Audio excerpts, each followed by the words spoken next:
And the show officially begins. Again, sorry, I'm kind of late. I just had to figure things out and just hang out for like a bit. It was fun to hang out. But we have some interesting stuff today. So today we're going to be finishing the first game again of 2024. We're finishing the same game twice. It's a weird thing to say, but the game has a DLC, so it's like I guess you're technically finishing the same game, right? This is the only DLC though that I've seen where it's like a whole new game just within the exact same game, right? I don't think there are many games out there that like do that format where it's like a revitalization of a game or like an entirely new type of like game or like a version of a game, just inside the base game. It's strange. It's rare for a DLC, I think, to add like a whole new game mode, except for I guess like Remnants, which is like the only game that I can think of that like kind of added something like that. But even then, it was like the base game already had certain structures for it, right? But this is the first one that we're going to finish because we need to make room for Dragon's Dogma because that's coming out very very soon, in like a couple days I think. So Dragon's Dogma release dates. Okay, so Elden Ring DLC release date is in July or June. June. Wow, June. That's so far. Dragon's Dogma. Sorry, not one. One is in it released in 2012. Holy moly, that's. Two is releasing in 16 days.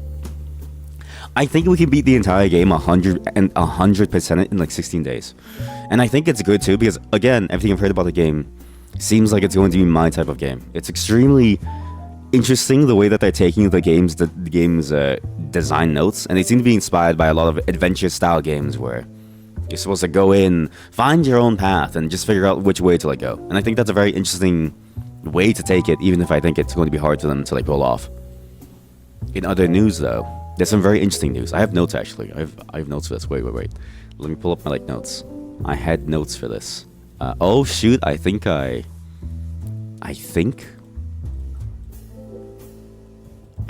accidentally sorted it by the wrong thing. Wait, okay, I have backup notes. Oh shoot, my backup notes did not back up. Okay, well I have notes somewhere.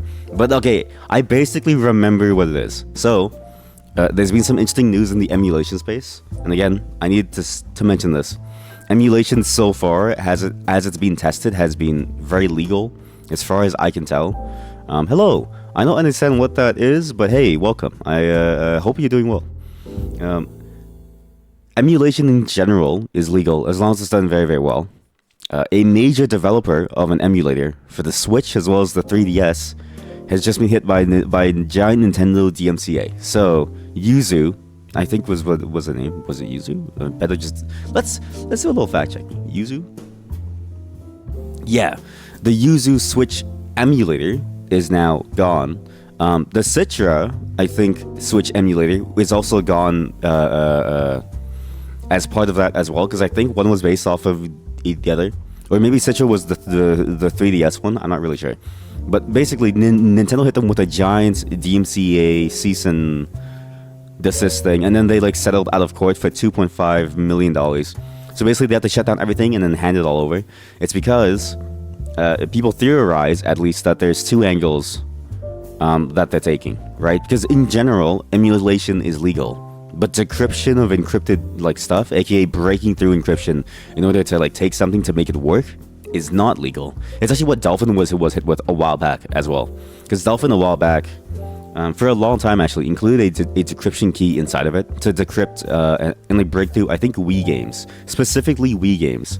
Wii games eventually, I think, started including some encryption key in them, such that you can only play it on a real Wii device, and they were able to break the encryption to like play them.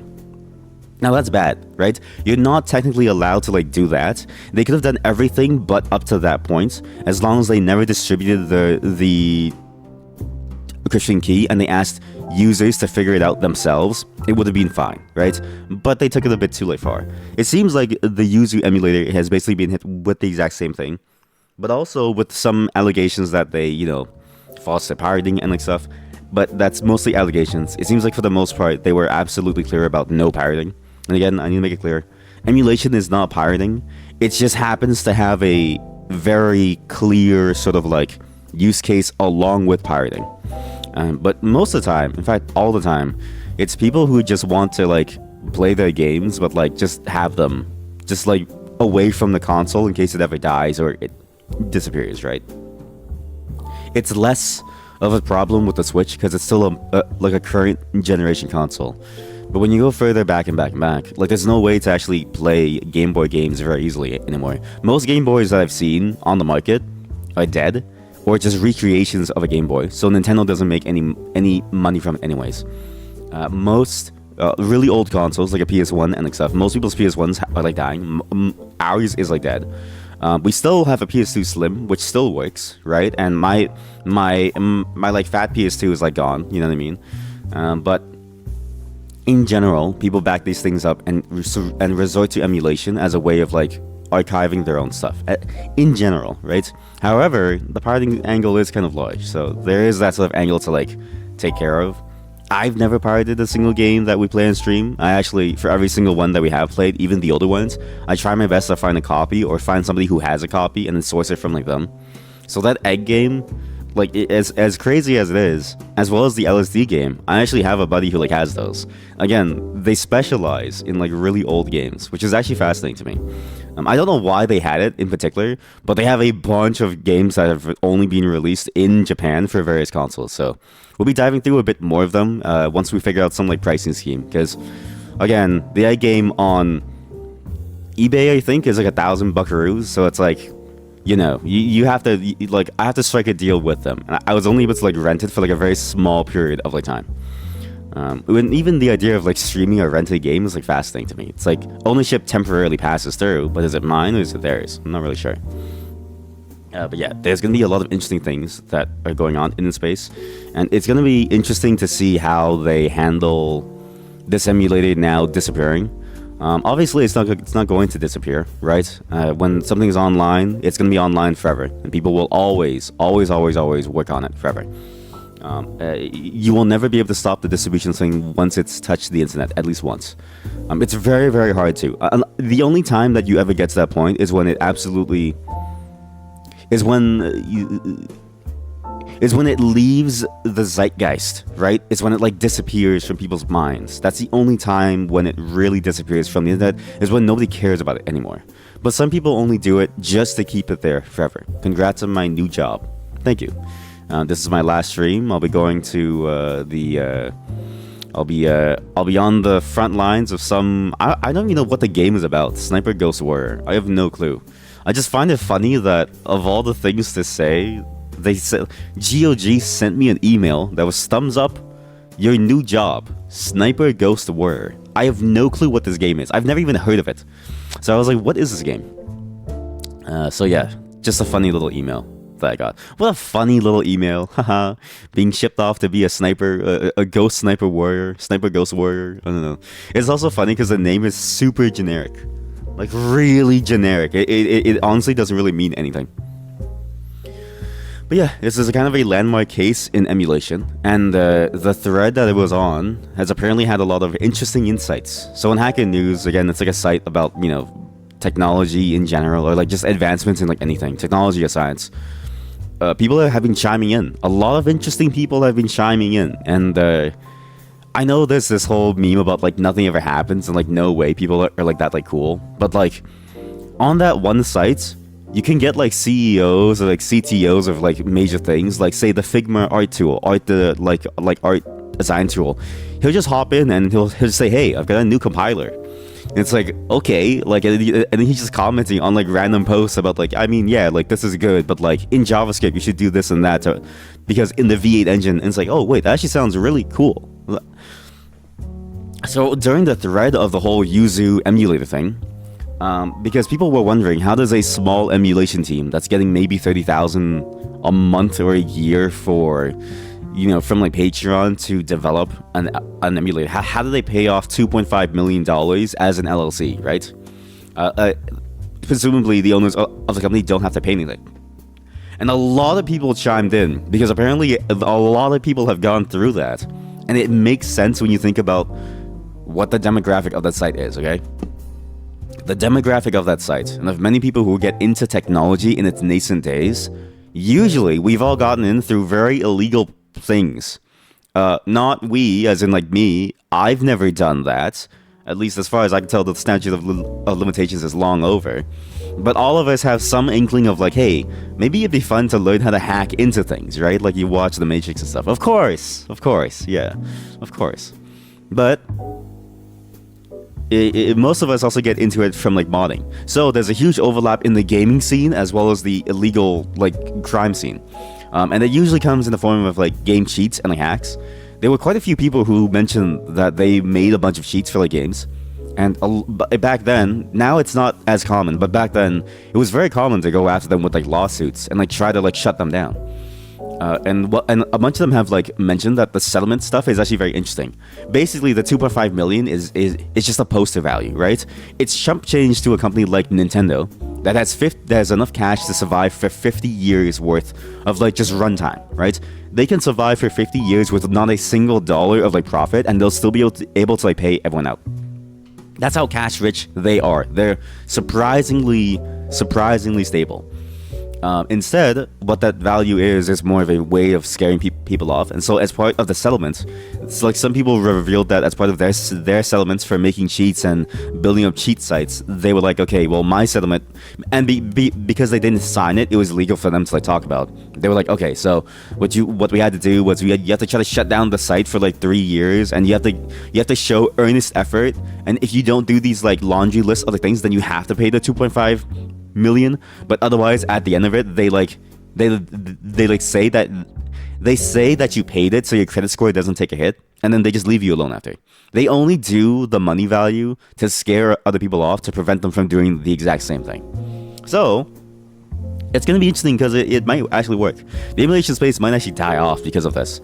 Dolphin was a big hit previously, and it's why Steam is very, very careful now. If you've ever had to deal with Steam does not like it when you show things that are Nintendo and Evolve related at the same time. So if you show a Evolve game on a Nintendo device that is in a context of like emulation or like a homebrew or like a demake, they will actually copyright strike your video now. Valve will specifically. So this has been a problem that apparently a lot of different streamers and people that I watch have been mentioning, and I've been going down this like rabbit hole trying to figure out why. It's because of these lawsuits from Nintendo, starting with Dolphin. So Dolphin accidentally opened the floodgates. A dolphin smashed the floodgates open. So unfortunately, we will never play the Portal on Nintendo 64 game. We'll never play it on the Game Boy Advance game. We'll never be able to play Nintendo Homebrew ever again on Extreme. All I can do is play the cartridges that I do have, and if I don't have the cartridges, I have to find them again. Thankfully, the games that I care about on Nintendo's older systems are still very cheap, like Castlevania. Like if I go to eBay, and Castlevania, if I just find, I don't know, Castlevania Aria of Sorrow, let's say. This one is, oh my god, it's $100 now. Dude, what?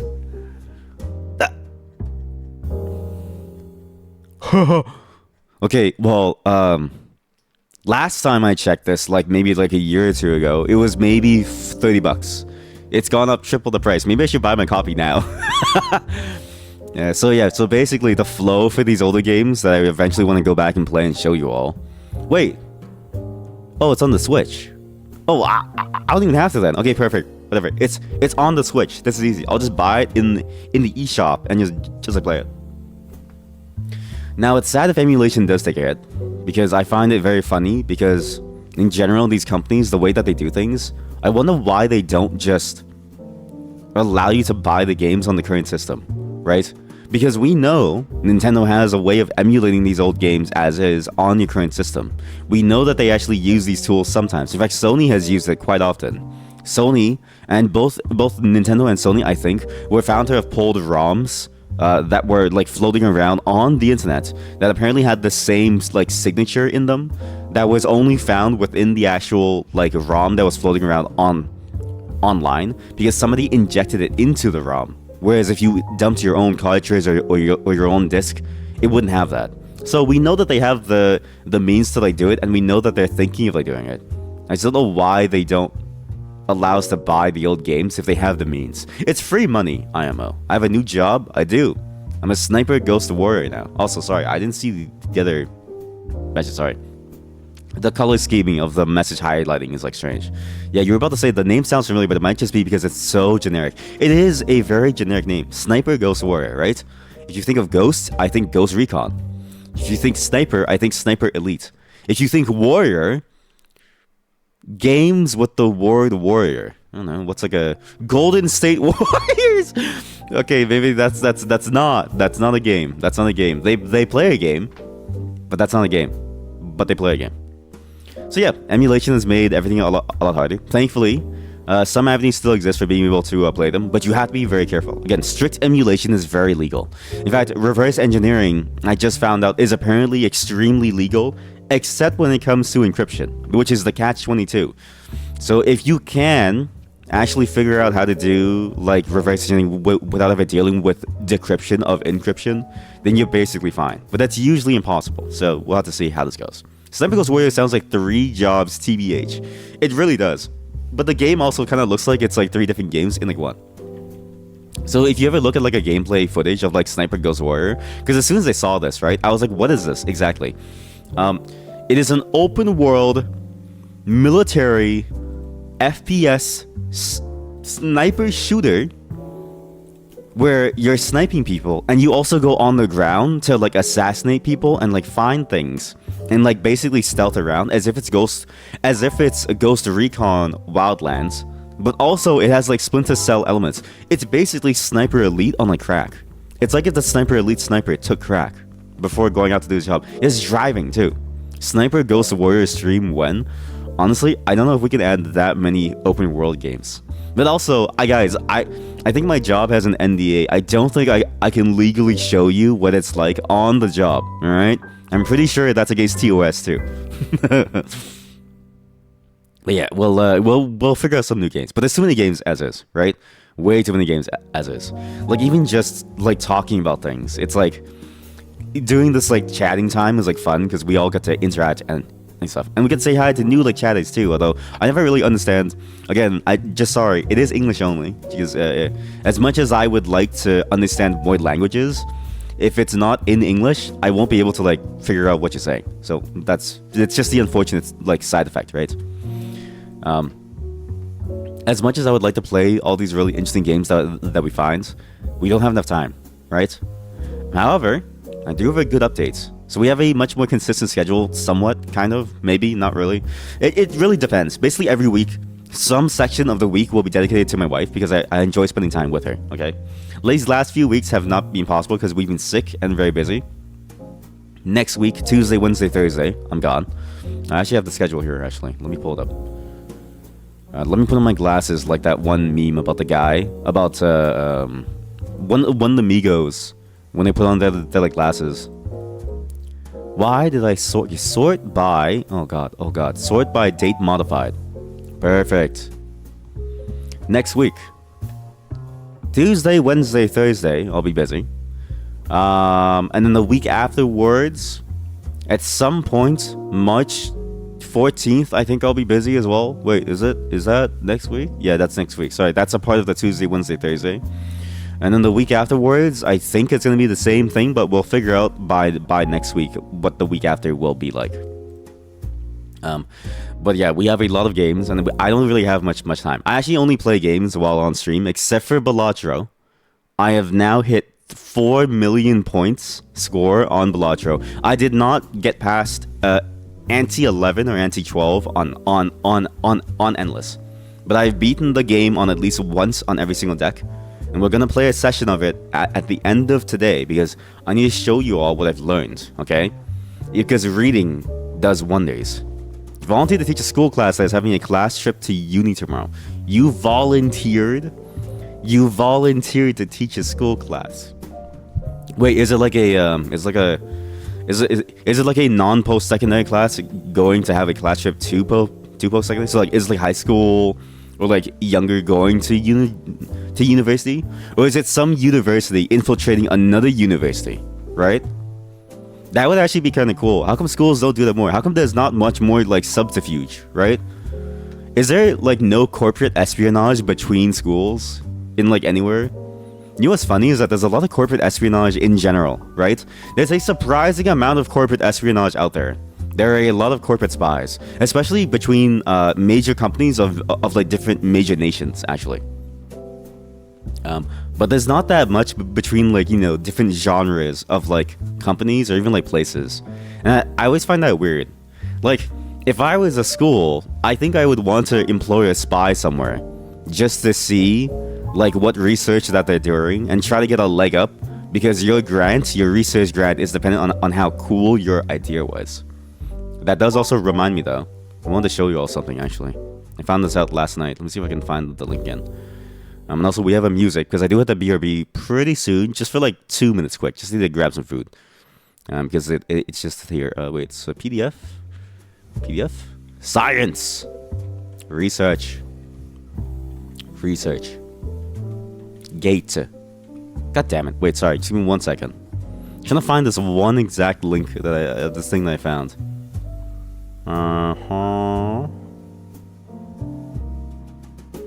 It's somewhere. I'm trying to figure out if it's... Again, I don't know why Firefox does this. Firefox orders your bookmarks in order of how often you like access it by default in like the smaller menu, which is stupid.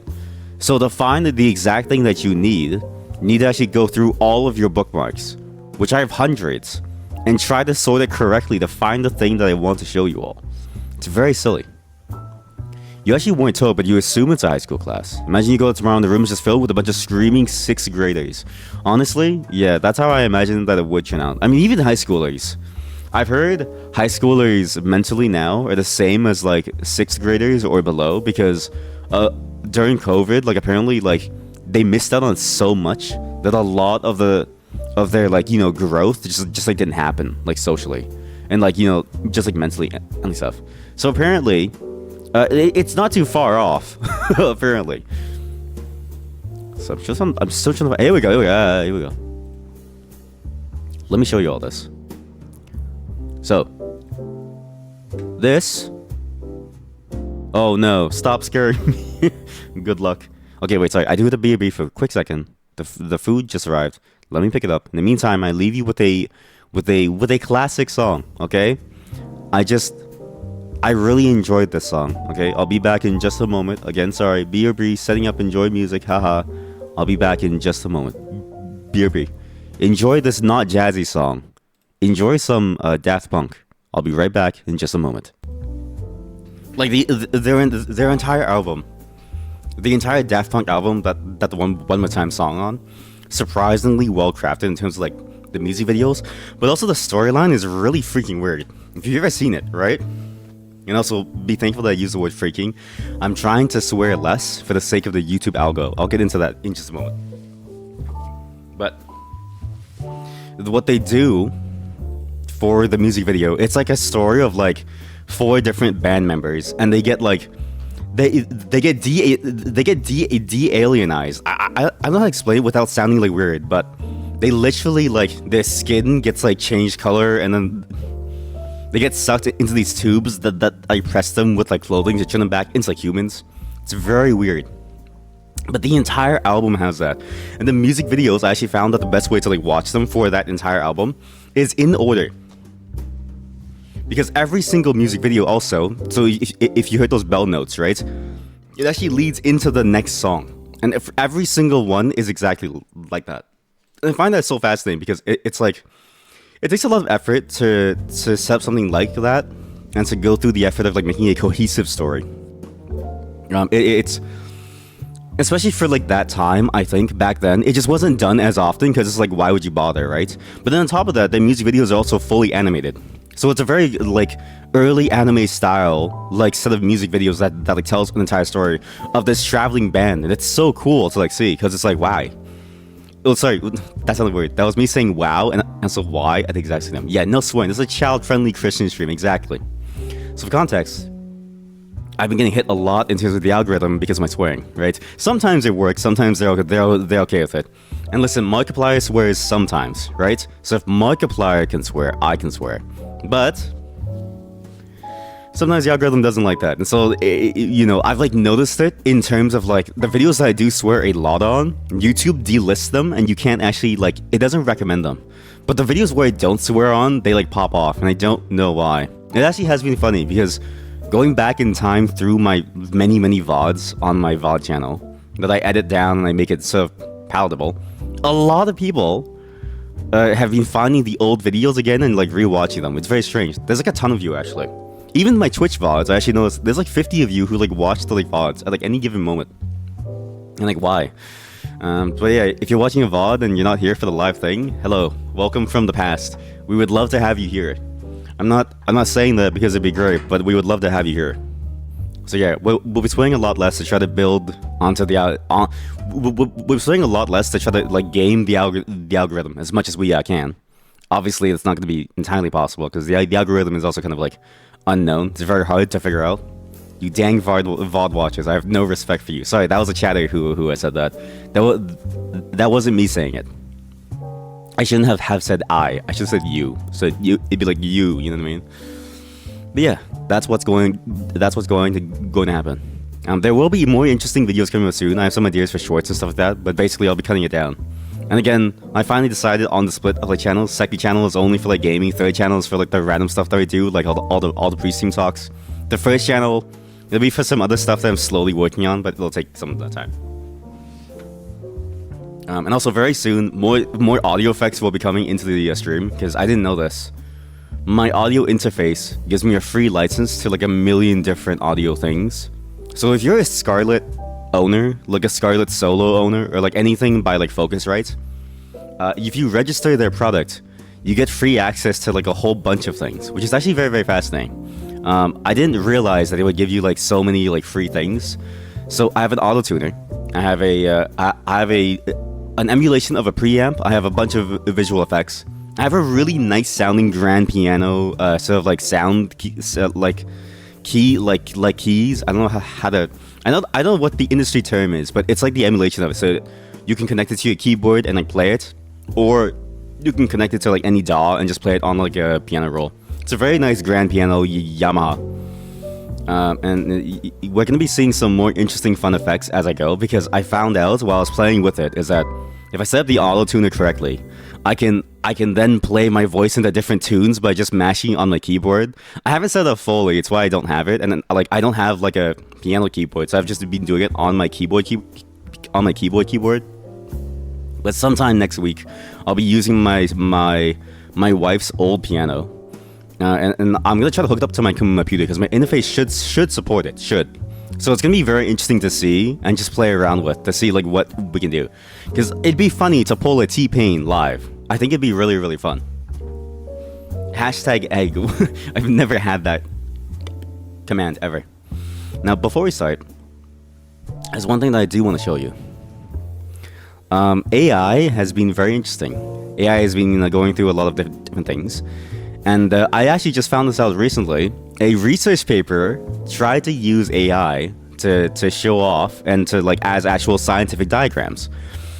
You may imagine, as you might imagine, this didn't really work. This is safe to show too. It may look wild, but this is safe to show. Okay, as far as I can tell, this is not TOS. This is a biological diagram that was fake.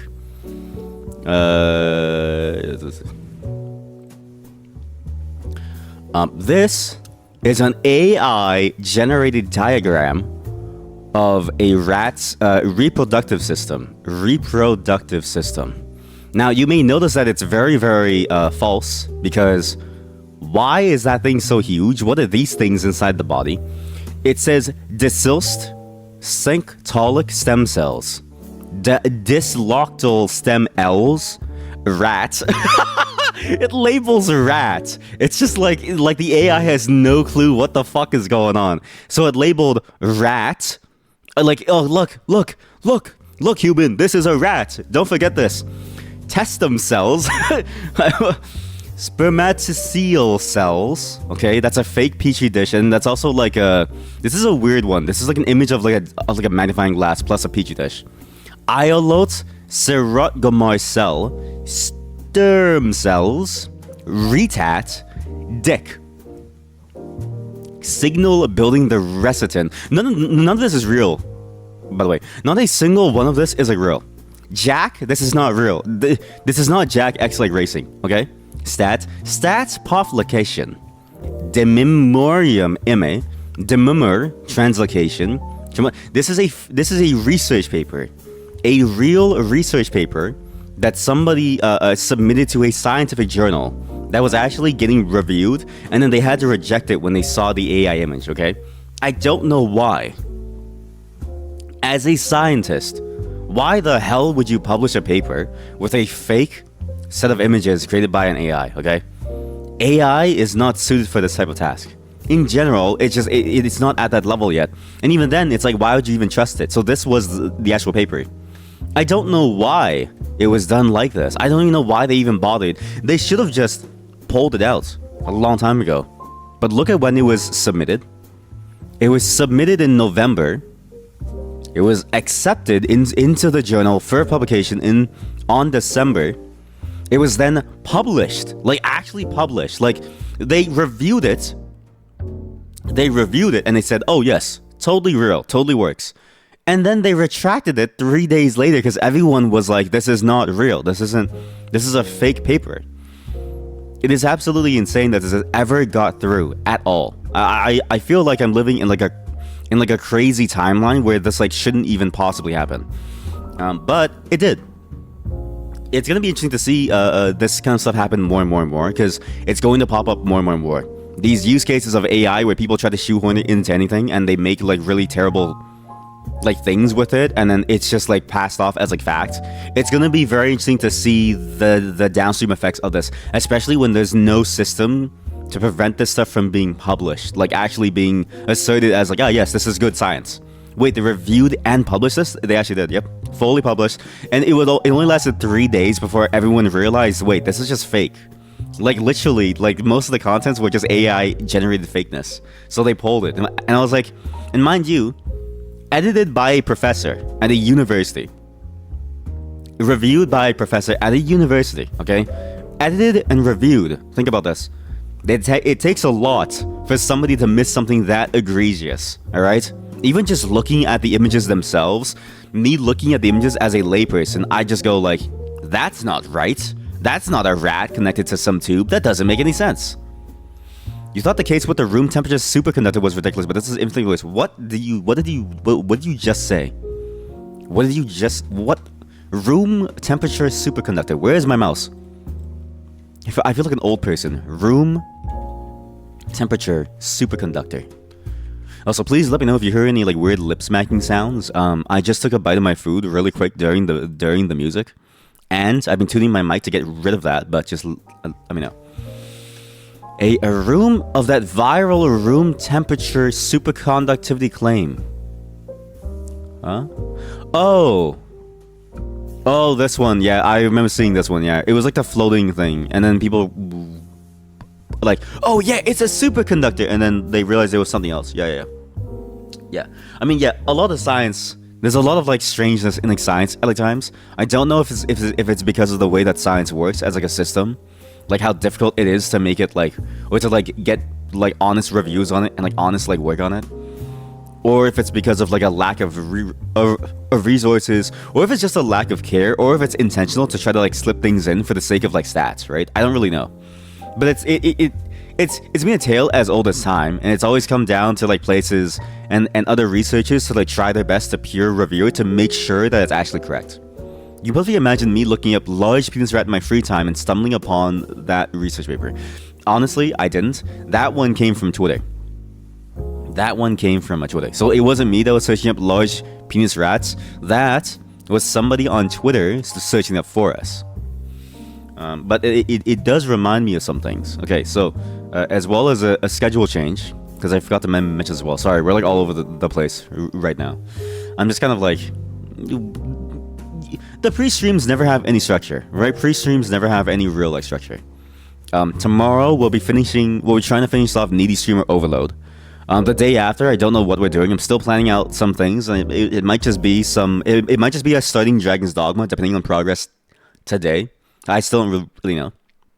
Saturday, I have a bunch of weird games, And one of the weird games that we have on Saturday is going to be us going into the McDonald's universe. I can't say anymore because I don't want to spoil it for you, but it's going to require me to go and buy a 10-piece chicken McNuggets or asking someone in the United States to buy one for me because I don't know if it's in Canada. So just as a reminder, Saturday is going to be a weird day. I'm gonna move the weird games to Saturday because I've gotten many notes about like, hey, like people enjoy the Saturday time more because it's like they have more time to like watch. So we'll do it mostly on Saturday because it usually goes like longer too versus the Sunday time, which is harder. Most people work on like a Monday after. But yeah, the Friday we'll figure out what to do depending on if we finish this like game first. Also, sorry, I didn't see your last message as well. Just plugs a wooden grand piano into the PC. No, this one is for sure an electronic keyboard. I don't even know if you could possibly plug in. I mean, I guess you could. You would just have a mic pointed to your giant grand piano, just like, you know, playing something. It had nothing to do with the floating thing. That's just a popular image related to superconductors in general. Oh. Wait, so that wasn't the thing? So it was it was an actual like full-on research paper? Because that was the image that I just saw every single time when like someone said like, wow, we have room temperature superconductivity. And I'm like, what the fuck does that mean? Wait, you have a pretty good idea why that person submitted the fake superconductor paper? Wait, why? I'm curious to hear about science like theories. It's always fun to hear about science drama because science drama is like the most complicated ones, right? Science drama, I think, transcends all other drama, right? Like all other drama is like boring. Like let's say you're in like an acting class. Acting class drama is Betty is such a bitch. I can't believe she wants to play Juliet. I'm supposed to be Jason's Juliet to his Romeo. But science drama is like this person submitted all the schematics to make a nuclear reactor. We need to shut them down now. Basically, at the same time as publishing the paper, the person was fishing for investors for the company. And for a few days, there was a big hype around the paper. So you guess that they were hoping of getting some rich people on board in that time. That makes sense. That makes sense. That sounds like a crazy thing to do, though, because once you invest, right? You can just suit like, okay, this is a thing that I always find funny about people trying to scam investors, right? Investors are rich. If you're trying to get investors, you're not rich. Investors, with all their rich money, can sue the shit out of you until you're poor again. And they will absolutely do so as a retributive action. They don't mind doing that until you're broke. So it's always funny whenever people try to scam investors because it's like, why would you scam the one target audience that has the means to mess you up when you yourself have no means to defend yourself, right? I never understand it. I always wonder why they want to take such a big risk. Because like, sure, you get rich fast, right? But being perpetually broke and like having nothing to your name like really sucks. Like I still think about that like guy who was named Bowser who like tried to hack some Nintendo thing, and then they sued. Here we go, Bowser. Yeah, hack seller. Bowser owes $10 million. Now he lives his like life barely paying rent. Like slowly trying to like pay it off. It's like you really don't want to mess with like giant rich people or rich corporations. They'll absolutely nail you for the rest of your life. Which is also crazy that he has to pay for the rest of his life. It's like, Jesus Christ. Switch modder hacker. Jesus. But yeah, that was all the interesting topics that I wanted to show you today. Emulation is now basically dead in the water, so I'll be trying and I'll be hoping that Nintendo re-releases all the old games that I want to show you on the Switch. Unfortunately, I can't show you all the really cool mods for these old games because Castlevania in particular has had a lot of really cool mods pop up for those games. There's an Among Us mod for Castlevania, alright? I really wanted to play that mod. I don't know why there's an Among Us mod. It seems like a meme, but apparently there's like new skills, new mechanics. It's surprisingly fully fleshed out. But we'll never be able to because now it's illegal. Well, it well, not illegal, but like, you know what I mean? Like it's how am I gonna prove to the court that I didn't steal it when I have my cartridge and like everything here? When they can argue any weird like edge case and it's like I have to prove like it's weird. It's weird how the DMCA cases have been going. Usually court cases are like innocent until proven guilty. DMCA sort of subverts that and flips it on its head and makes it so that you are guilty until you prove innocence. And they can just claim whatever that they claim, and you have to prove that, no, wait, I didn't do that, actually. It's a fascinating sort of subversion of the entire justice system. I'm very curious to see how this goes in the future, and I'm very curious if it'll ever hit the courts, right? If they haven't gone after anyone who's rich enough, right? Because again, Nintendo has enough money for 50 years, right? They can just delay the court proceedings for a long time, and they can like run someone out of money forever. But if it ever hits the courts, I'd be fascinated to see like, okay, does this stuff hold? I imagine that it won't, but I'm not rich enough to like test that, so you won't see that from me. But that's enough talking. But we're gonna go into games now. I know that was a long time talking, but now we play some games. Today, again, we're playing some Astro Libra. So if you feel like you're bored of that game, you can walk away. It's fine. There's honestly no pressure to like stay. There's no pressure to like chat. You're just free to just hang out. You know what I mean? Just like do your own thing. We'll be starting this game, and we'll be hopefully finishing the entire thing because I have a lot of things to show you all. We'll also be doing one really hard boss in it together. Just give me a moment to set things up.